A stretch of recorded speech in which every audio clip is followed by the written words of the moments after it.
The International Service for Human Rights and Forum Asia have submitted a new report to the UN which states that human rights defenders and others working to promote truth, justice and accountability in Sri Lanka face a systematic pattern of threats, harassment, intimidation and violence.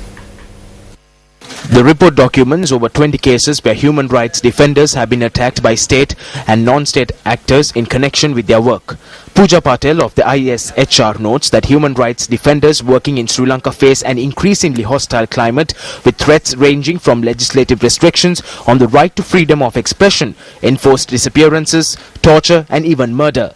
The ISHR, through its report, has also set out a series of recommendations to the Sri Lankan government to improve the human rights situation in the country.